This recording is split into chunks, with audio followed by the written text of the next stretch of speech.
Hello. It's 4:20. Let's get high.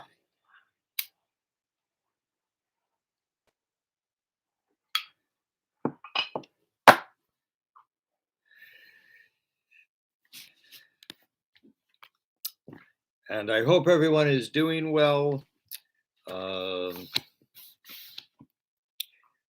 Everything's pretty nuts. So, I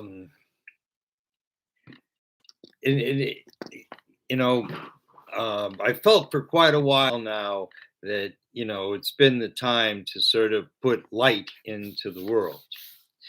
And so I wrote these two books. One I published, first one I published, Sex, A Metaphor to History, Trump 777 and the Thousand Years of Woman. I published the day before he announced that he got sick with COVID, September 29th, 2020. And there's something wrong with my transmission. And yes, and then, well, anyway, so I did that, and which was basically to introduce the world to the concept of the 1,000 years of woman, beginning in 220 years, also the 1,000 years of peace. And then actually, then I got a strange case of COVID.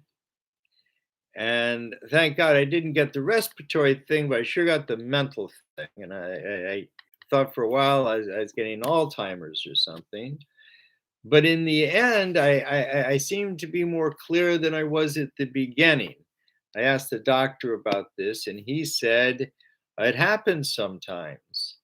And that's why I got inspired to write the book that's coming out later this month, the 17th of August, called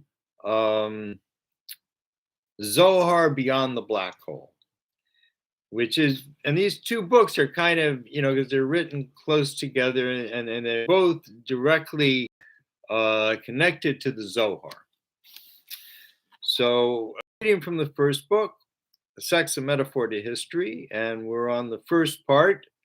It's divided into two parts, and each part has 10 chapters in it. So we're chapter 2 of the first part of this book. 6 is the last number and the final point of the two overlaid triangles representing the human torso plus the 5 limbs.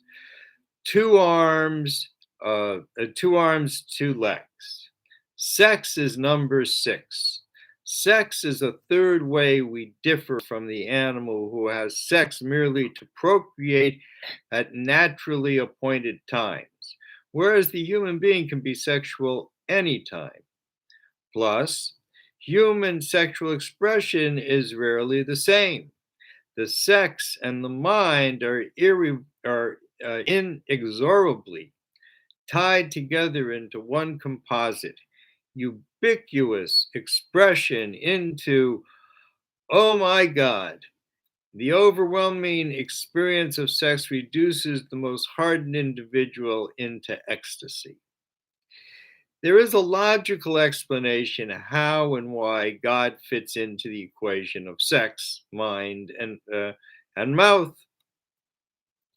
In the Hebrew language, man is called Ish, and woman is called Isha.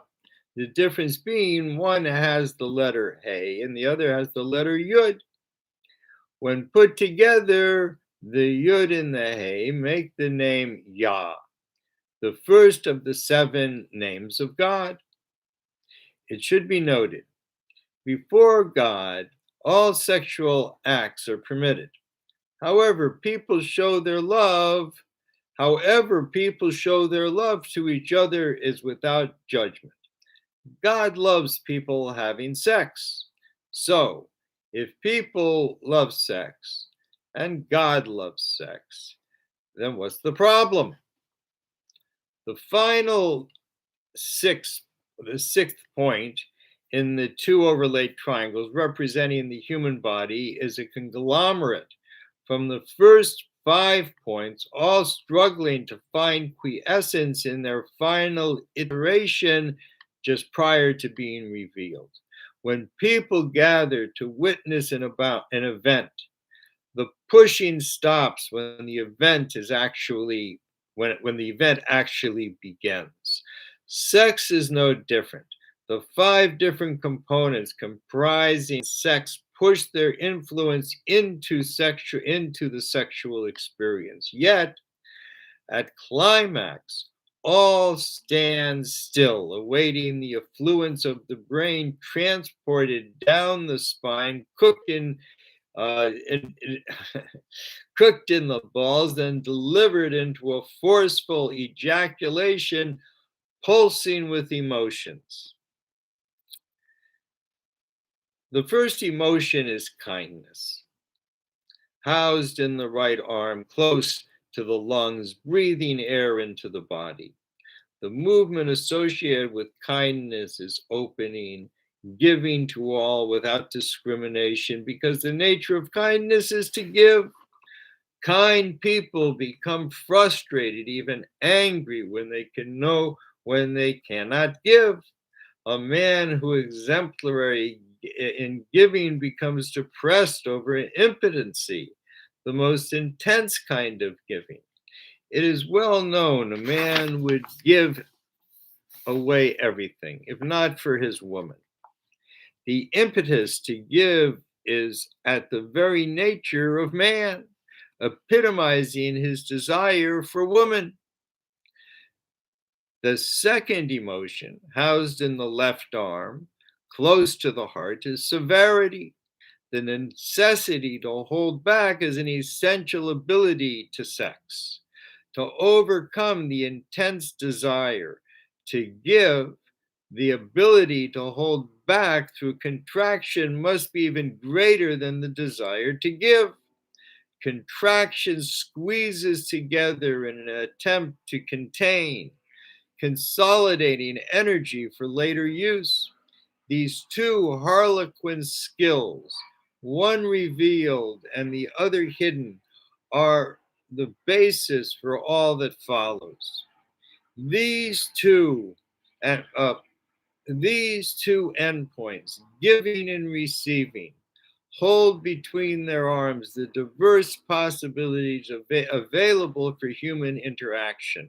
The balance between giving and receiving during sex is a dance of emotions and spontaneous inspiration.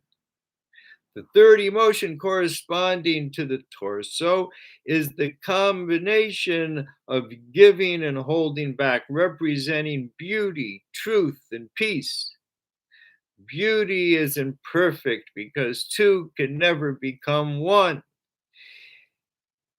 It is the closeness to unity which is beautiful, not the perfection. The impatient friction from disparity is the nectar of love. Shalom, peace, also means complete. The integration of white and red, of fire and water, of man and woman happens continually within each person, producing a true emotion. The completion of an emotional process produces the first triangle. The triangle is the first true geometric expression of completion, without which peace does not exist. The second triangle is a refraction from the prior triangle of emotion replicated into action. The right leg steps out and forward, the affirmative action into the world, the attribute of action known by the concept of victory, is connected to infinity through the emptying of all resources to achieve final triumph. This male energy evoked in man to compete, to fight, to be dedicated to a cause animates man. The foot, though furthest from the head, actually touches the ground. Another difference between the human being who stands erect with the head commanding the heart while the animal goes on all four. The fifth aspect of the lower triangle is the left leg stepping back, known as Hod, splendor, beauty arising from modesty, comparable to the setting of the sun or the mystical magic of the moon, from where comes menstruation, the ultimate expression of female holding back. The left leg powers the right leg when working in unison. Thus, the saying behind every successful man is a strong woman. These two bipolar qualities of the human being in emotion and action are the extremities tied to the truth in the torso of each human body. They are called extremities because they are not essential. Lastly, the sixth element of the two overlaid triangles is sex. Male sex is exposed, the two testicles and the penis, whereas female sex is the opposite, the vagina and two ovaries, both representing the three aspects of the triangle. Male sex is made to give, female is made to give, while female sex is made to receive.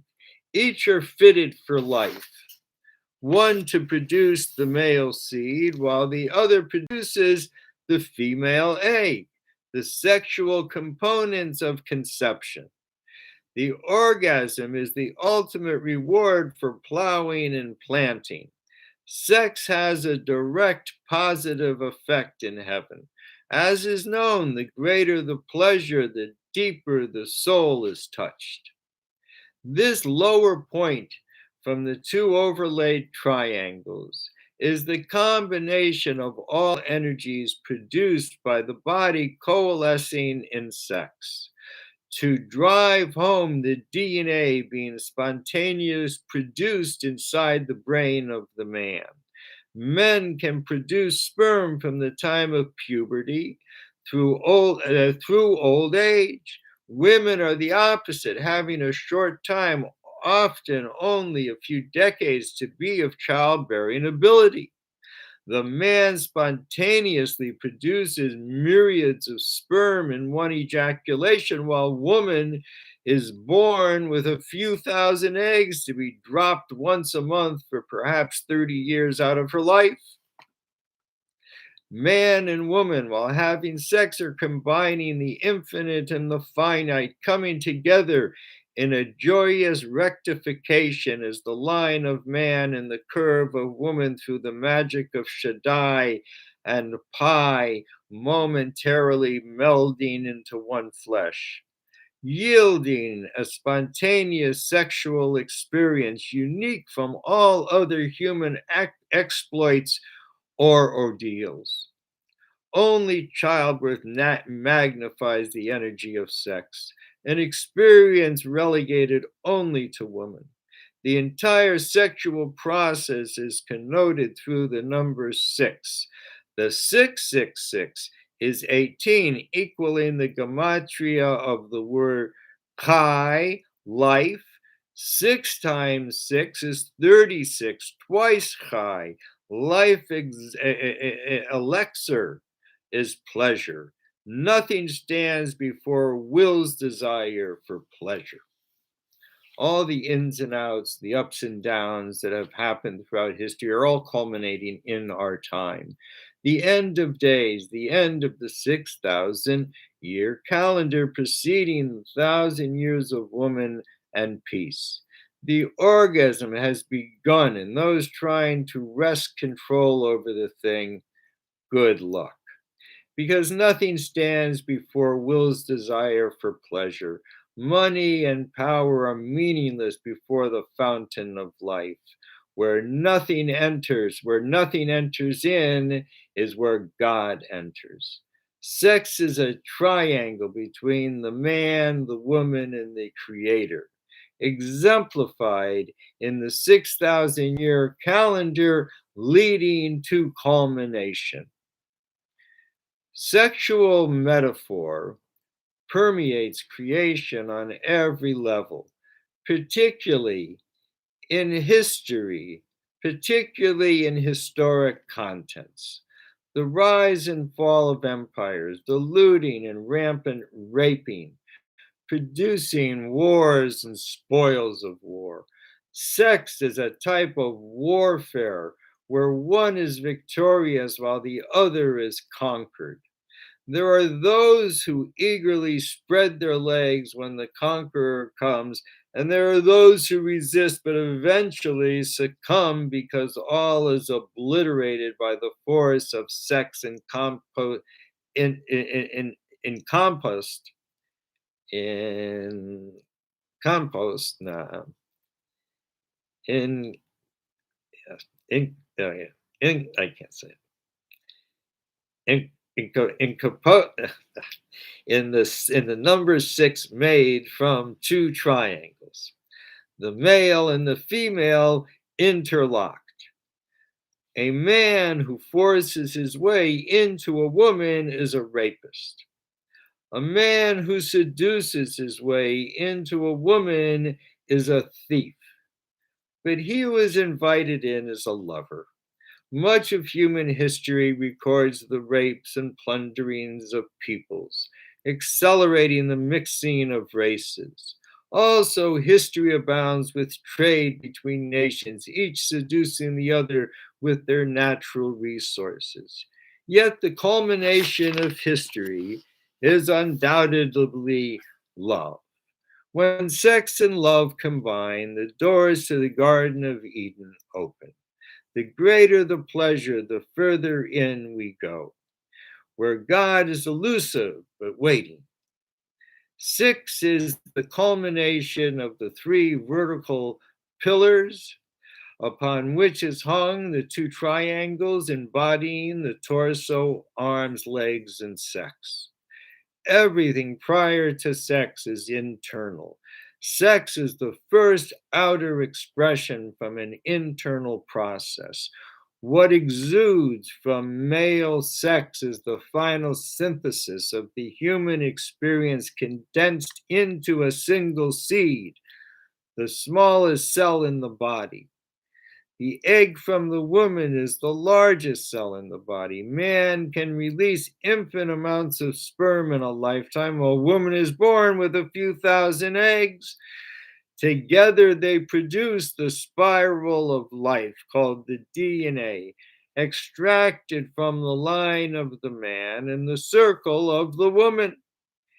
Each 1,000 year period in the 6,000 year calendar corresponding to the 6 days of creation has a high point culminating around the year 666, the sign of sexual prowess and arousal. Each 1,000 year interval has a 666 corresponding to climatic events. In the first occasion of 666 was during time of Enoch, who was taken by God at 365 years to be the angel of the earth called Metatron, instead of the customary 1,000 year limit for that era. The year 666 was when the Mayan calendar was first conceived, and an expiration date of 5,106 years in the future, or 2012 in Roman time. A new human paradigm was conceived during the first instance of the 666. In the second iteration of the 666, in the year 1666, the Great Flood came, considered a wet dream by the Talmud, wiping out all terrestrial life, with the exception of Noah and his wife Alma and their 3 sons plus their wives. These 8 people were left to populate the world from the accumulated genetic history produced from the previous generations, creating a new, more modern version of man.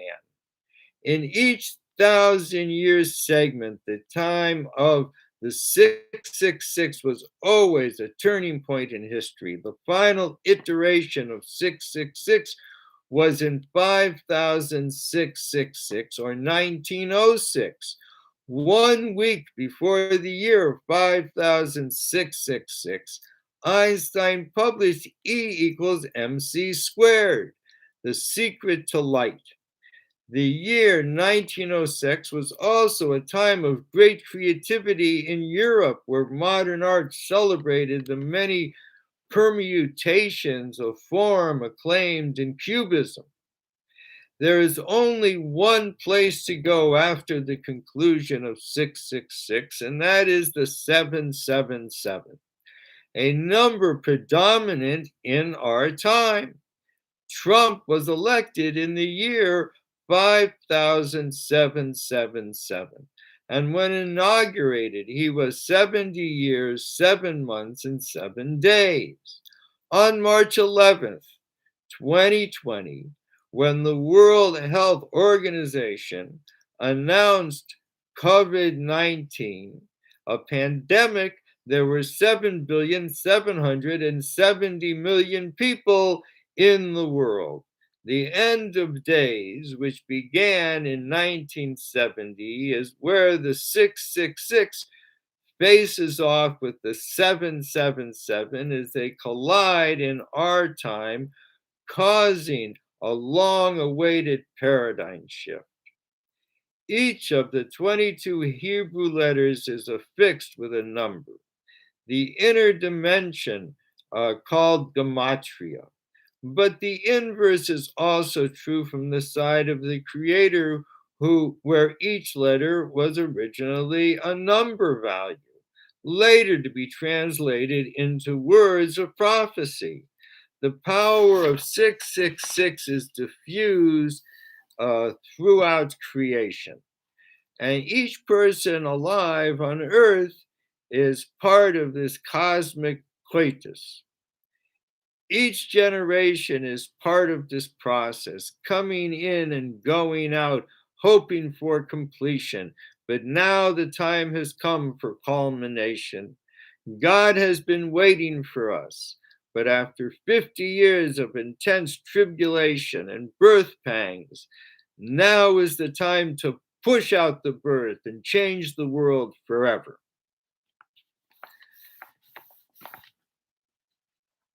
That was chapter 2. So I just want to say that, reading this brings out all the little errors I didn't fix, which as a writer and as a Virgo is just, how could I have done that? Why didn't I read it over just one more time? But then, I thought, and, this is a very kind of raw book. And it's the first time this information is really put together in one kind of sort of cogent form. So people can get the whole expanse of this.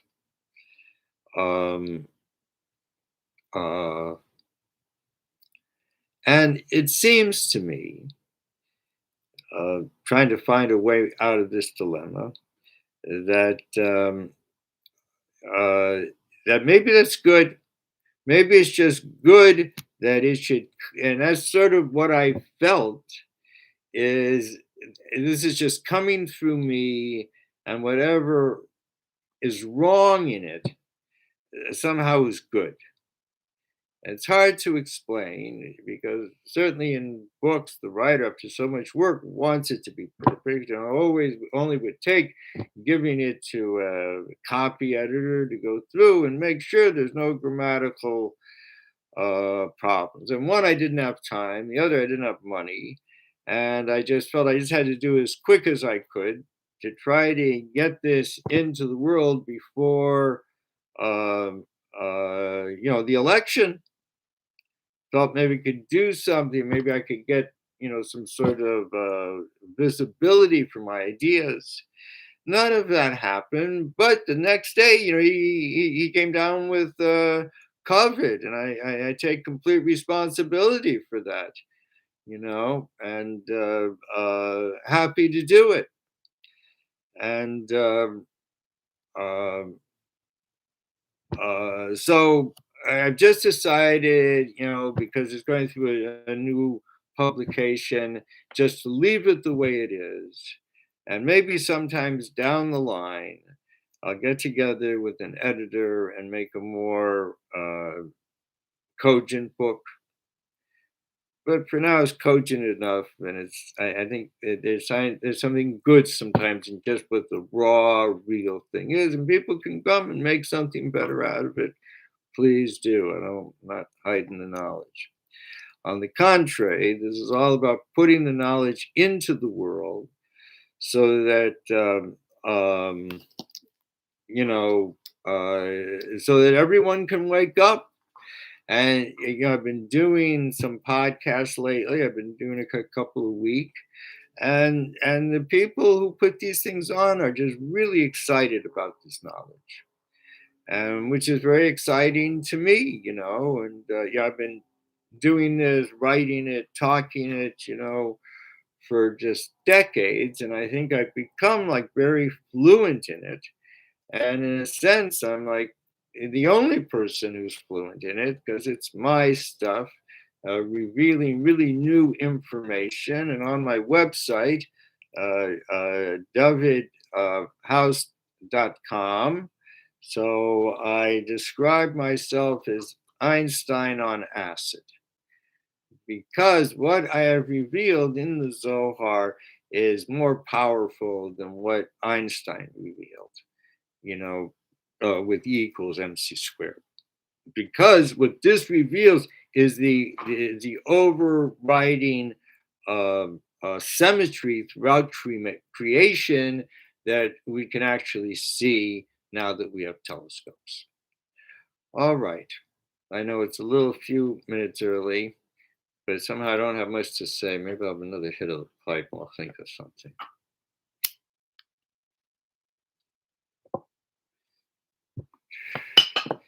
30 is half of 60. And 30 and 60, like, is a minute. And it says that Dovid, it says in Tommy, he slept like a horse, like constantly, standing up, constantly opening his eyes. I don't actually know if he was standing up, but I think it's the idea that he never slept for 60 seconds. Because 60 is samic, is written like a zero, and it has to do, with ending, with zero, with nothing. And because he was created not to live, and Adam, who had all the souls of human beings inside of him, saw David and had compassion on him, gave him 70 years of his own life. And Adam was scheduled to live for 1,000 years, but he only lived for 930, and David lived for 70. And because of that, because David knew that he didn't really have his own life, that there was a natural fear of death, because in a sense, that's where he was never supposed to be. That was really his real destiny. And because of that, his body could not sleep for 60 seconds in a row. He always had to wake up sometime during that 60 seconds. Sounds like a drag, but it seems like he dealt with it pretty good. All right. Thank you so much for listening to me, watching me.